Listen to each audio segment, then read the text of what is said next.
सुप्रभात। आप सभी बच्चे कैसे हैं? कल मैं आपको हिंदी गोदली में पाठ 1 का जो कहानी का प्लॉट है उसके बारे में हम कहानी को संक्षिप्त रूप में बताए थे, समझाए थे।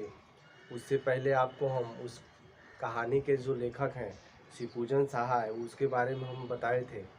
आज मैं आपको पाठ 2 है भारत का पुरातन विद्यापीठ नालंदा। भारत का जो पुराना समय का जो ज्ञान का केंद्र था नालंदा, इसी के बारे में हमको पढ़ना है, ठीक है। जिसके लेखक राजेंद्र प्रसाद हैं। आप लोग राजेंद्र प्रसाद के बारे में जानती होंगी, लेकिन हम आज राजेंद्र प्रसाद के जीवनी को भी पढ़ाएंगे और उसके अगले वीडियो में हम आपको भारत का पुरातन विद्यापीठ नालंदा के बारे में विस्तार से समझाएंगे, ठीक है। गोदली चलिए राजेंद्र प्रसाद के बारे में हम जानते हैं। राजेंद्र प्रसाद का जन्म 3 दिसंबर 1884 ईस्वी को सारण जिला बिहार में हुआ था, जीरादेई में, ठीक है। राजेंद्र प्रसाद का जन्म कब हुआ था? 3 दिसंबर 1884 ईस्वी को जीरादेई गांव जो है सारण में पड़ता है, बिहार में हुआ था, ठीक है। उनके पिता का नाम महादेव सहाय फारसी एवं संस्कृत के अच्छे जानकार थे। 2 क्वेश्चन यहाँ बनता है। पहला हो गया डॉक्टर राजेंद्र प्रसाद का जन्म कब हुआ था और उनके पिता का क्या नाम था, ठीक है। और तो 3 दिसंबर 1884 ईस्वी को इनका जन्म हो गया और पिता का नाम महादेव सहाय जो फारसी एवं संस्कृत के अच्छे जानकार थे, ठीक है। वे पहलवानी और घुड़सवारी के शौकीन थे। डॉक्टर राजेंद्र प्रसाद का शौकीन किस चीज़ के शौकीन थे? तो पहलवानी और घुड़सवारी के थे। इन दोनों की शिक्षा उन्होंने अपने पुत्र राजेंद्र प्रसाद को भी दिया था। जो महादेवी वर्मा का यहाँ महादेव सहाय की बातें कह रहे हैं, ठीक है, कि वो पहलवानी और घुड़सवारी के शौकीन थे, इसीलिए उन्हें अपने पुत्र डॉक्टर राजेंद्र प्रसाद जो हैं उनको दिए थे, ठीक है। सबसे पहला उनका नामांकन छपरा के हाई स्कूल में हुआ था। इनका जो नामांकन है, पहले नाम लिखवाया था, सबसे पहले कहाँ शिक्षा ग्रहण किए? छपरा के हाई स्कूल में, और वहाँ से वे 8वें दर्जे में रखे गए। वार्षिक परीक्षा में वे प्रथम आए, ठीक है ना। जब वो वार्षिक परीक्षा हुआ तो वो प्रथम मतलब फर्स्ट डिवीजन आए। स्कूल के प्राचार्य ने प्रताप से प्रसन्न होकर उन्हें दोहरी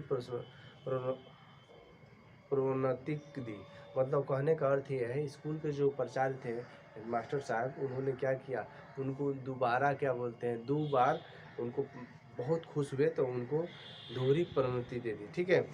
आगे चलिए। 1902 ईस्वी में वे कलकत्ता विश्वविद्यालय के मैट्रिकुलेशन परीक्षा में प्रथम आए। मतलब 1902 में वे कलकत्ता विश्वविद्यालय से मैट्रिक पास किए, ठीक है। आगे चलिए। उसके बाद आईए और बीए और बीएल प्रेसिडेंसी कॉलेज से किया। 1911 ईस्वी में वे कलकत्ता में वकील दल में शामिल हुए। यहाँ देखिएगा, वकील दल, ज़्यादातर जो भी व्यक्ति हैं, जो भी लेखक हैं, वो वकील से संबंधित है, ठीक है। आगे चलिए। तो 1911 ईस्वी में वे कलकत्ता में वकील पद पर थे। और आगे चलिए। 1916 ईस्वी में जब पटना में एक अलग न्यायालय स्थापित हुआ तब वे वकालत करने के लिए पटना चले गए, ठीक है। पटना 1916 में पटना में एक नया जो न्यायालय बना उसमें वो ट्रांसफ़र हो गए, चले गए, ठीक है। राजेंद्र प्रसाद का राजनैतिक जीवन उत्कृष्ट रहा। वे संविधान सभा के प्रथम अस्थायी अध्यक्ष हुए तथा भारतीय गणतंत्र के प्रथम राष्ट्रपति हुए। कहने का अर्थ ये है कि डॉक्टर राजेंद्र प्रसाद संविधान सभा के अस्थायी अध्यक्ष थे प्रथम, और वो प्रथम क्या थे, गणतंत्र जब हमारा देश गणतंत्र हुआ उस समय वो प्रथम राष्ट्रपति हुए। कोलकाता में वे जब छात्र थे तब उनके जीवन में एक महत्वपूर्ण घटना घटी, भंग आंदोलन। जब कलकत्ता में थे तो ये भंग आंदोलन थे, उसमें ये भागीदारी लिए। इसकी प्रतिक्रिया में देश में व्यापक उत्तेजना छा गई। बिहार टाइम्स के संपादक महेश नारायण और सच्चिदानंद चंद सिन्हा सहारा पाकर राजेंद्र प्रसाद के बिहार स्टूडेंट कॉन्फ्रेंस की स्थापना की, ठीक है। राजेंद्र प्रसाद कोलकाता में हिंदी विद्वानों की संगति में आया और उन्हें सक्रिय सहयोग से अखिल भारतीय हिंदी सम्मेलन की स्थापना हुई। डॉक्टर राजेंद्र प्रसाद ये जो है इनकी क्या बोलते हैं विद्वानों से संगति और ये भारतीय हिंदी साहित्य सम्मेलन में स्थापना की। उनके लेखक की प्रतिक्रिया आजीवन चलती रही। उनकी जो लेखन प्रक्रिया थी आजीवन जब तक जीवित थे तब तक चली। 28 फरवरी 1963 ईस्वी को उनका निधन हो गया। मतलब डॉक्टर राजेंद्र प्रसाद का निधन कब हुआ? 28 फरवरी 1963 ईस्वी में उनका निधन हो गया। प्रस्तुत पाठ में मतलब यह पाठ के बारे में कुछ लाइनें दे रहा है, आप ध्यान से पढ़िएगा। प्रस्तुत पाठ भारत का पुरातन विद्यापीठ नालंदा हमारे इतिहास की एक गौरवपूर्ण गाथा को समेटे हुए है। हमारे आप लोग को जब हम पाठ को बताएंगे इसमें बहुत सारे राजा का भी कहानी इस पाठ से संबंधित जुड़े हुए हैं, उसको हम बताएंगे, ठीक है। यह पाठ तत्कालीन शिक्षा व्यवस्था में ऐसी झांकी पेश करता है जिसमें हमारी प्राचीन भारतीय शिक्षा एवं विद्या केंद्रों का महानता स्वरूप दिखलाई पड़ती है। जब ये पाठ को हम पढ़ते हैं तो हम देखते हैं, समझते हैं कि हमारे भारत में ये जो भारत का नालंदा केंद्र है ये कितना बड़ा था, कितना महत्वपूर्ण था, ठीक है।